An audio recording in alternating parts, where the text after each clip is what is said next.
সুপ্রিয় শিক্ষার্থী বন্ধুরা, আসসালামু আলাইকুম। আমি মাজহারুল আলম সানি আপনাদের সবাইকে আমার এই নতুন টিউটোরিয়াল ভিডিওটিতে স্বাগত জানাচ্ছি। তো শিক্ষার্থী বন্ধুরা, আজকে আমরা এই টিউটোরিয়াল ভিডিওটিতে শিখব how to right SEO friendly article. আপনারা কিভাবে কোনো আর্টিকেলে এসইও ফ্রেন্ডলি আর্টিকেল লিখতে পারবেন। তো শিক্ষার্থী বন্ধুরা, এসইও ফ্রেন্ডলি আর্টিকেল লেখার জন্য কিন্তু শিক্ষার্থী বন্ধুরা আপনাদের প্রপার কিওয়ার্ড রিসার্চ করতে হবে। তো শিক্ষার্থী বন্ধুরা, আপনাদের আর্টিকেলটি গুগলে র‍্যাংক করার জন্য সবচেয়ে বেশি যে বিষয়টির দিকে নজর দিতে হবে সেটি হচ্ছে কিওয়ার্ড রিসার্চ। সর্বপ্রথম আপনাদের ভালো মানের কিওয়ার্ড রিসার্চ করে কিন্তু কিওয়ার্ডগুলো বের করতে হবে। তো শিক্ষার্থী বন্ধুরা, আপনারা কিভাবে কিওয়ার্ড রিসার্চ করবেন? শিক্ষার্থী বন্ধুরা, আপনারা যদি গুগলে সার্চ করেন কিওয়ার্ড রিসার্চ টুল লিখে, তাহলে কিন্তু প্রচুর পরিমাণে কিওয়ার্ড রিসার্চ টুল আপনারা গুগলে পেয়ে যাবেন। সেই টুলগুলা থেকে কিন্তু আপনারা আপনাদের পছন্দ অনুযায়ী কিওয়ার্ড রিসার্চ করে নিতে পারবেন। এটি একটি খুব সহজ কাজ শিক্ষার্থী বন্ধুরা। তো শিক্ষার্থী বন্ধুরা, তারপর আপনারা কিওয়ার্ড রিসার্চ করেছেন এবং কিওয়ার্ড পেয়েছেন। এখন কিওয়ার্ডগুলো আসলে কোন ধরনের কিওয়ার্ড আপনারা সিলেক্ট করবেন আপনাদের আর্টিকেলের জন্য।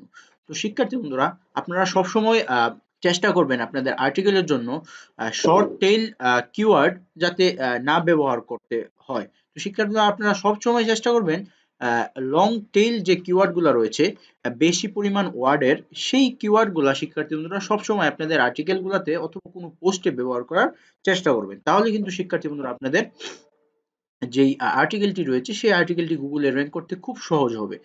তো শিক্ষার্থী বন্ধুরা, কিওয়ার্ড রিসার্চ করার সময় অথবা কিওয়ার্ড সিলেক্ট করার সময় আপনারা সবসময় লক্ষ্য রাখবেন আপনারা যে কিওয়ার্ডটি সিলেক্ট করছেন সেই কিওয়ার্ডটির সার্চ ভলিউম আছে কিনা। সার্চ ভলিউম যদি মোটামুটি ভালো মানের হয়, অন্যান্য ওয়ার্ডের তুলনায় যেই কিওয়ার্ডটির সার্চ ভলিউম বেশি, সেই কিওয়ার্ডটি শিক্ষার্থী বন্ধুরা আপনারা সিলেক্ট করার চেষ্টা করবেন। আপনারা সার্চ ভলিউম কম যেই কিওয়ার্ডগুলো রয়েছে সেই কিওয়ার্ডগুলা অ্যাভয়েড করার চেষ্টা করবেন। তো শিক্ষার্থী বন্ধুরা, আরেকটি বিষয় আপনাদের লক্ষ্য রাখতে হবে, সেটি হচ্ছে আপনাদের কিওয়ার্ডগুলাতে যেই কিওয়ার্ডগুলা ব্যবহার করবেন সেই কিওয়ার্ডগুলা ব্যবহার করার ফলে আপনাদের আর্টিকেলে ট্রাফিক আসবে কিনা, অথবা আপনাদের আর্টিকেলে ভিজিটর আসবে কিনা, সেই বিষয়টি কিন্তু লক্ষ্য রাখতে হবে আপনাদের কিওয়ার্ড সিলেক্ট করার ক্ষেত্রে।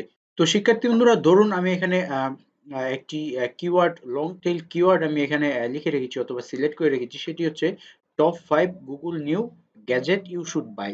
তো শিক্ষার্থী বন্ধুরা, এটি একটি লং টেইল কিওয়ার্ড। তো শিক্ষার্থী বন্ধুরা, এই কিওয়ার্ডটি লং টেইল কিওয়ার্ড এবং এটির যেই শর্ট কিওয়ার্ডগুলো রয়েছে সেগুলো হচ্ছে গ্যাজেট, তারপর রয়েছে নিউ গ্যাজেট, তারপর গুগল নিউ গ্যাজেট। এই তিনটি হলো এটির শর্ট কিওয়ার্ড। তো শিক্ষার্থী বন্ধুরা, এটির যে মেইন ফোকাসিং কিওয়ার্ডটি রেখেছি আমি এখানে গুগল নিউ গ্যাজেট। তো শিক্ষার্থী বন্ধুরা, ধরুন আপনারা কোনো একটি সাইটে অথবা কোনো একটি কন্টেন্টে একটি পুশ করতে চাচ্ছেন অথবা একটি আর্টিকেল লিখতে চাচ্ছেন। তো সেই ক্ষেত্রে আপনারা কিভাবে আপনাদের যেই কিওয়ার্ডগুলো রয়েছে সেই কিওয়ার্ডগুলো কিভাবে ব্যবহার করবেন। তো শিক্ষার্থী বন্ধুরা, আমি আপনাদের এখন একটি উদাহরণ দিয়ে বোঝানোর চেষ্টা করব। আমি আপনাদের একটি ওয়ার্ডপ্রেস সাইটে একটি পোস্টের মাধ্যমে আপনাদের উদাহরণ দেয়া বোঝানোর চেষ্টা করব। তো শিক্ষার্থী বন্ধুরা, আমি একটি ওয়ার্ডপ্রেস সাইটে আমি লগইন করে রেখেছি এবং এই সাইটে, তো শিক্ষার্থী বন্ধুরা, এখানে আমি আমার একটি ওয়ার্ডপ্রেস সাইটের লগইন করে রেখেছি এবং সাইটের পোস্টে আমি একটি এখন আপনাদের পোস্টে কিভাবে আপনারা এই কিওয়ার্ডগুলো ব্যবহার করবেন সেটি দেখানোর চেষ্টা করব। তো শিক্ষার্থী বন্ধুরা, আপনারা পোস্টের যে টাইটেল রয়েছে সেই টাইটেলে সবসময় ব্যবহার করার চেষ্টা করবেন আপনারা যেই লং টেইল কিওয়ার্ডটি আপনারা সিলেক্ট করে রেখেছেন এই কিওয়ার্ডটি, লং টেইল এই কিওয়ার্ডটি শিক্ষার্থী বন্ধুরা আপনারা সবসময় ব্যবহার করার চেষ্টা করবেন আপনাদের পোস্টের অথবা আর্টিকেলের টাইটেলে। তো শিক্ষার্থী বন্ধুরা, আমি এখন আপনাদের দেখানোর চেষ্টা করব এই যে টাইটেলটি রয়েছে সেই টাইটেলে আপনারা এই লং টেইল যে কিওয়ার্ডটি রয়েছে সেই লং টেইল কিওয়ার্ডটি শিক্ষার্থী বন্ধুরা ব্যবহার করবেন। তো শিক্ষার্থী বন্ধুরা, তার পরবর্তীতে আপনারা যেটি করবেন সেটি হচ্ছে এখানে লং টেল কিওয়ার্ডটি ব্যবহার করার পরে আপনাদের আরেকটি বিষয়ের দিকে লক্ষ্য রাখতে হবে, সেটি হচ্ছে এই যে পার্মালিঙ্কটি রয়েছে, এই পার্মালিঙ্কে শিক্ষার্থী বন্ধুরা আপনারা আপনাদের যে ফোকাস কিওয়ার্ডটি রয়েছে সেই ফোকাস কিওয়ার্ডটি কিন্তু পার্মালিঙ্কের শেষ অংশে এই ফোকাস কিওয়ার্ডটি আপনারা ব্যবহার করার চেষ্টা করবেন। শিক্ষার্থী বন্ধুরা, এখন আপনাদের বলি, আপনারা যদি এই টাইটেলে যদি আপনারা আপনাদের যে লং টেল কিওয়ার্ডটি ব্যবহার করেন সেটি কিন্তু আপনাদের সাইটে আপনার সাইটে অথবা আর্টিকেলে ভিজিটর অথবা ট্রাফিক আসতে কিন্তু অনেক সাহায্য করবে। তো শিক্ষার্থী বন্ধুরা, আপনারা যদি বেশি পরিমাণ ট্রাফিক চান অথবা বেশি পরিমাণ ভিজিট চান, তাহলে অবশ্যই কিন্তু লং টেইল যে কিওয়ার্ডটি রয়েছে সেটি কিন্তু আপনার টাইটেলে ব্যবহার করবেন, এবং পারমালিঙ্কের শেষের অংশটিতে আপনার যে মেইন ফোকাসিং কিওয়ার্ডটি রয়েছে, মেইন ফোকাসিং কিওয়ার্ডটি আপনারা আপনাদের যেই পার্মালিঙ্ক রয়েছে সেই পার্মালিঙ্কের শেষের অংশটুতে ব্যবহার করার চেষ্টা করবেন। তো শিক্ষার্থী বন্ধুরা এর পরবর্তীতে যেই কাজটি করবেন, আপনারা যদি যেই আর্টিকেলটি লিখবেন সেই আর্টিকেলে হেডলাইনের প্রথম অংশটিতে আপনারা এই যে এই যেই লং টেইল কিওয়ার্ডটি রয়েছে সেই কিওয়ার্ডটি ব্যবহার করার চেষ্টা করবেন, এবং সেই কিওয়ার্ডটি কিন্তু শিক্ষার্থী বন্ধুরা আপনারা কিভাবে ব্যবহার করবেন, সেই কিওয়ার্ডটি আপনার পোস্টটিতে বোল্ড আকারে কিন্তু আপনারা ব্যবহার করবেন। তো শিক্ষার্থী বন্ধুরা, আপনারা যদি এই লং টেইল কিওয়ার্ডটি আপনাদের পোস্টে অথবা আর্টিকেলে বোল্ড আকারে ব্যবহার করেন, তাহলে কিন্তু এটি ভিজিটরদের ফোকাস হবে এবং এই বিষয়টি পড়ে যদি ভালো লাগে, তাহলে কিন্তু শিক্ষার্থী বন্ধুরা আপনাদের পোস্টটি পুরাটা পড়বে। তো শিক্ষার্থী বন্ধুরা, এই কিওয়ার্ডটি কিন্তু সবসময় যত্ন সহকারে সিলেক্ট করার চেষ্টা করবেন, এবং বোল্ড করে আপনাদের পোস্টের টাইটেলের পরে ডেসক্রিপশনের যেই ট্যাগলাইন রয়েছে সেই ট্যাগলাইনে কিন্তু বোল্ড করে ব্যবহার করার চেষ্টা করবেন। তো তার পরবর্তীতে শিক্ষার্থী বন্ধুরা, এখানে যেই ফোকাস কিওয়ার্ডটি রয়েছে অথবা মেইন কিওয়ার্ডটি রয়েছে, সেই মেইন কিওয়ার্ডটি কিন্তু আপনাদের পরে ডেসক্রিপশনের টাইটেলের পরে যে জায়গায় ডেসক্রিপশনগুলো লিখবেন সেই ডেসক্রিপশনে কিন্তু আপনাদের এই ফোকাস কিওয়ার্ডগুলো ব্যবহার করার চেষ্টা করবেন, এবং এর সাথে সাথে আপনাদের যেই শর্ট টেইল কিওয়ার্ডগুলো রয়েছে, বাকি সেই শর্ট টেইল কিওয়ার্ডগুলো কিন্তু আপনারা আপনাদের পোস্টের ডেসক্রিপশনে বারবার ব্যবহার করার চেষ্টা করবেন, এবং তার সাথে ডেসক্রিপশনের বিভিন্ন জায়গায় কিন্তু শিক্ষার্থী বন্ধুরা আপনারা এখানে যে লং টেইল কিওয়ার্ডটি আপনারা সিলেক্ট করেছিলেন সেই লং টেইল কিওয়ার্ডটি অন্ততপক্ষে একবার ব্যবহার করার চেষ্টা করবেন। তাতে কিন্তু শিক্ষার্থী বন্ধুরা আপনাদের যেই আর্টিকেল রয়েছে সেই আর্টিকেলে ভিজিটর অথবা ট্রাফিক আসতে খুব হেল্প করবে, এবং গুগল আপনাদের যে আর্টিকেলটি রয়েছে সেই আর্টিকেলটি কিন্তু র‍্যাংক করতে অনেক সাহায্য করবে। তো শিক্ষার্থী বন্ধুরা, আপনারা সবসময় নজর রাখার চেষ্টা করবেন যে আপনাদের যেই ডেসক্রিপশন রয়েছে, যেই আর্টিকেলের যেই ডেসক্রিপশনগুলো লিখবেন আপনারা, সেই ডেসক্রিপশন সবসময় সাবলীল ভাষা এবং খুব অল্প ভাষায় যাতে ভিজিটররা আপনাদের আর্টিকেলটি সম্পর্কে ধারণা লাভ করতে পারে সেরকম আহ, ভাষা কিন্তু ব্যবহার করার চেষ্টা করবেন। আপনাদের আর্টিকেলে কখনো কিন্তু আহ, গুরুগম্ভীর অথবা কঠিন ভাষা ব্যবহার করবেন না। সহজ ভাষা ব্যবহার করবেন, যাতে আপনাদের সকল ধরনের ভিজিটর অথবা ট্রাফিকরা এসে আপনাদের যেই আর্টিকেলটি রয়েছে সেই আর্টিকেলটি পড়ে বুঝতে পারে যে আপনারা আর্টিকেলটি কি বিষয়ে লিখেছেন এবং কি বোঝাতে চাচ্ছেন।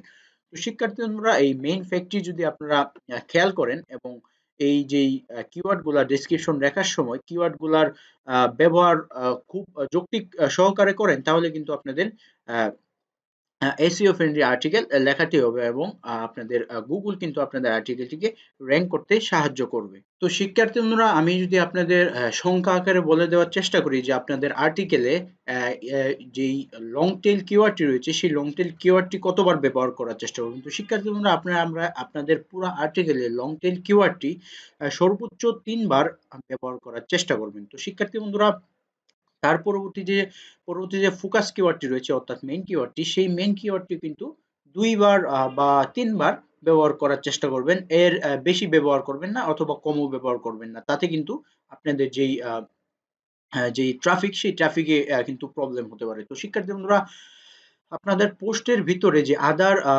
শর্ট টেইল কিওয়ার্ড গুলা রয়েছে সেই কিওয়ার্ড গুলা মোটামুটি ৫ থেকে ৬ বার ব্যবহার করলে কিন্তু আপনাদের যেই আর্টিকেলটি রয়েছে সেই আর্টিকেলটি কিন্তু মোটামুটি ভালো ট্রাফিক পাওয়ার সম্ভাবনা রাখে। তো শিক্ষার্থী বন্ধুরা, এভাবে যদি আপনারা আপনাদের আর্টিকেলটি লিখতে পারেন, তাহলে কিন্তু মোটামুটি ভালো ভিজিটর পাওয়ার একটি সম্ভাবনা রয়েছে এবং গুগল র‍্যাংক করার একটি সম্ভাবনা রয়েছে।